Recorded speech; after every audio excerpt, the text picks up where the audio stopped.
Hi guys, this is Kuya Potpot Vlog at welcome to my YouTube channel. At meron tayong isang reaction video po, no. Ito po yung mainit-init na usapin ngayon, no, sa loob ng Kalingap, no. Ito yung naging content po, no, ni Kuya Jens, no, yung patungkol sa kanyang pagsa-survey doon o pagtatanong, no, sa Kalingap boys, no, kung sino ang kanilang paboritong reactor at kung sino ang reactor na need na mag-improve, no.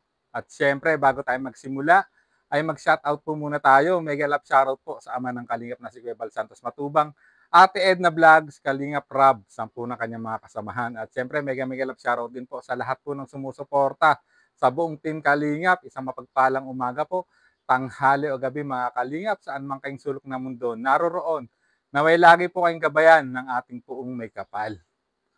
At yan guys, no, ang topic nga natin itong naging content nga po ni Kuya Jens kung saan no, yung sa survey na inalmahan din po ng ibang mga Kalingap reactor na tulad ko guys. So at meron tayong ipapakitang video clip kung saan ay no ay may sinabi o may parang payo si President Virador ng Carepa dito sa content po ni Kuya Jens. So, panoorin po natin guys.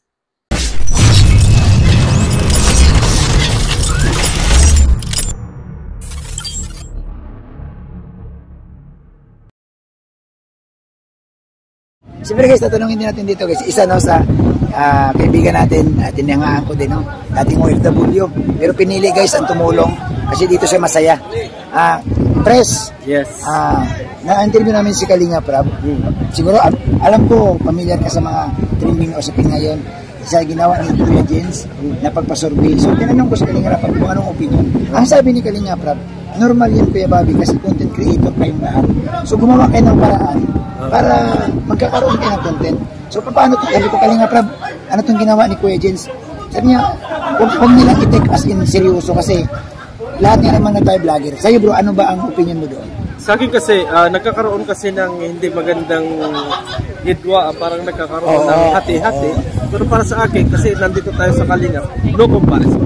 Yun. Kasi ako yung nagpapalakad eh. Halimbawa, Presidente kayo. yung dalawang tao ay nasa kupunan ko. At sila ay mag-away, basta ako yung mananagot doon sa mga... Kumbaga command responsibility. Oo, command responsibility. So dapat talaga... Para sa akin, hindi ko type yung ganun, may comparison. May comparison, oo. Kasi, alam mo, katulad ko, mas malaki dati ang channel ko sa'yo, na biglang lumaki yung channel mo kaysa sa akin. Ang pangit na i-comparison natin ang isa't isa sa akin. Oo, tama. Respeto. Yan, mas better, natanggapin natin kung ano yung narating nila, at kung ano yung natin, huwag lang nating tapakan yung respeto ng kapwa natin. Ayan. Kasi nandito tayo sa Kalingap. Yun yung masasabi ko yung Bobby sa mga bagay na yun. Hindi ako galit, hindi ako pinapaliwanag ko lang yung ganang sa akin. Kaya nga sabi ko, kung may pagkakataon, tanungin ko si Kuya Jens, ano ang purpose, bakit nagkakaroon ng comparison sa mga kapwa Kalingap reactor? Kasi pare-paras tayong reactor, pare-paras tayong Kalingap, kailangan magtulungan tayo, magpaangatan tayo, walang ibababa. Kung merong nagkakamali, payuhan natin sa tama. Yun lang, Kuya Bobby. So bro, message mo bro sa mga viewers bro na siyempre, alam mo naman, nasasaktan din. Mayroon din namang iba na pumapanig sa kabila. Mensahe mo bro bilang One Kalingap, One Pamilya at bilang Presidente ng Kalingap. Ito lang yung masasabi ko sa lahat ng mga viewers at mga kaibigan. Kung nasasaktan kayo dahil na-involve yung inyong mga iniidolo, yes. ang isipin na lang natin One Kalingap, One Family tayo. Yun ang komento nila. Huwag tayong mag-comment ng nakakasakit doon sa mga tao para hindi tayo mamalikan. Yun lang siguro ang masasabi ko, Kuya Bobby. Ayan, grabe. Bro, salamat ha. Grabe. No, narinig natin ang naging opinion, no, ni Carepa President Virador sa naging issue po, no, dito sa survey na ginawa po ni Kuya Jens, no, kung saan talagang inalmahan ng ibang reactor, no. At dito tama naman ang pinupunto ni President Virador ay magkakaroon kasi ng hidwaan o division, no, mga Kalingap. Magkakaroon kasi ng division dahil tulad ng sinabi ni Carepa President Virador, isang bubong lang tayo, isang pamilya tayo, One Kalingap, One Family. Pero dahil dito sa naging content no ni Kuya Jens, talagang magkakaroon ng ano yan, ng bangayan yan, sa panig po ng mga Kalingap Reactor, no? At yung sinasabing dapat ay magbigay na lang, dapat dito ay nagkaroon na lang tayo ng respeto sa bawat Kalingap Reactor, no? At dito at naisip din ni Birador kung ano yung purpose talaga kung bakit nagkaroon ng survey or comparison, kasi totoo lang nagkakaroon kasi ng comparison, no? Sa mga Kalingap Reactor, imbis na si Kuya Jens ay isang big channel na Kalingap Reactor yan, no? So inahangaan din naman ng lahat ng iba yan. Kaya lang dito sa pagkakataong to, sa ginawa po ni Kuya Jens ay medyo sumoblay siya ng konti. Dito kasi parang lumalabas, nagkakaroon ng comparison no? Parang nadadong tuloy yung ibang reactor dito, no? Kasi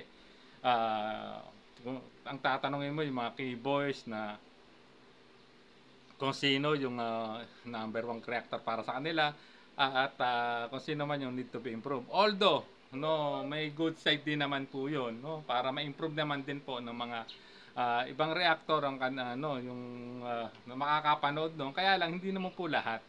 Ika nga dapat isinasaalang-aling natin yung mga ganung bagay, no? Sana ito ang naisip ni Kuya Jens, kasi magkakaroon kasi ng barrier, no? Kasi ang nangyayari parang nagkakaroon ng comparison, no? Dapat makontento na lang tayo kasi meron naman lumalabas po mga Kalingap, di ba? Nagdi-declare naman po ang Kalingap, no? Ang pamunuan ng Kalingap, no? Lalong-lalo na kay Kalingap Rab, na pumipili naman po sila, di ba, ng top 20 reactors of the month, di ba? Na which is talagang silang dalawa ni Sergio Lay Paunil ang naglalaban sa pagiging top 1, no? So given na yun, no? At meron din naman nilabas si Kuya Bal, no? Na top 10 mo sa active reactor, no? Sana dapat hindi na nasundan, kasi ito, pinasundan niya, although nagkaroon ng tugon dito si Kalingap Rab, kaya lang sana may sinaalang-alang pa rin si Kuya Jens, mga Kalingap, no? Hindi ko naman inaano si Kuya Jens, kaya lang siyempre kasi magki-create talaga ng bashing to, kaya to yata nangyari na nga dahil enough comment niya yung kanyang comment section sa dalawang upload na magkasunod, at inalmahan pa siya ni Bopel dahil nagkaroon na ng mas matinding, mas mainit na issue dahil nadami nga si Mang Jun, no? At dito parang nakita natin na si Mang Jun ang naiipit, nakakaawa naman, no? At which is bago naman in-upload ni Bopel yun ay nagkaroon ng abiso kay Mang Jun, no? At yung sinasabing video, no, sana ay pinalabas niya o tinanong niya si Bopel kung anong video yung talagang pinasa sa kanya ni Mang Jun, no? Bago niya sana ginawa itong part 2, no? Or yung itong pag-interview niya uli kay Mang Jun nung halos mangiyak-ngiyak. Alam ko mahal niya si Mang Jun, kaya lang medyo naging sablay ang kanyang diskarte. So sana lesson learned kay Kuya Jens at sa lahat po ng reactor, no? Huwag tayo magkaroon ng comparison, mga Kalingap Reactors. Tuloy lang tayong sumuporta sa ama ng Kalingap, no? At sa programa ng Kalingap, no? Sana hindi na po ito maulit, no? Sana wala nang mag-content ng ganung content, no? Although sinabi ni Kalingap Rab na content creator tayo, kailangan marunong mag-discarte. Kaya lang dapat meron pa rin tayong isinasaalang-alang, no? Baka may masagasaan tayong kasama natin. Okay lang sana kung ang sinorvey mo, no, outside Kalingap Reactor, no? Maunawaan pa yon ng iba, no? Kasi hindi lahat ng content mo or content natin, mga Kalingap, ay nagugustuhan ng iba. Yung iba nagtataas kilay, nagbibigay ng kanilang opinion, minsan negative, minsan positive. So hindi natin kasi mapipilis ang ibang manonood. So hanggang dito na lang po ang ating reaction video. Maraming salamat po. Hanggang sa muli po nating reaction. There's a vlogger named Kuya Pot, spreading good vibes, giving all he's got. With the camera in his hand, he hits the road, capture moments, sharing stories untold. Kuya Pot, he's the one we adore, bringing smiles. He's got so much more in this crazy world. He is a ray of light, spreading love and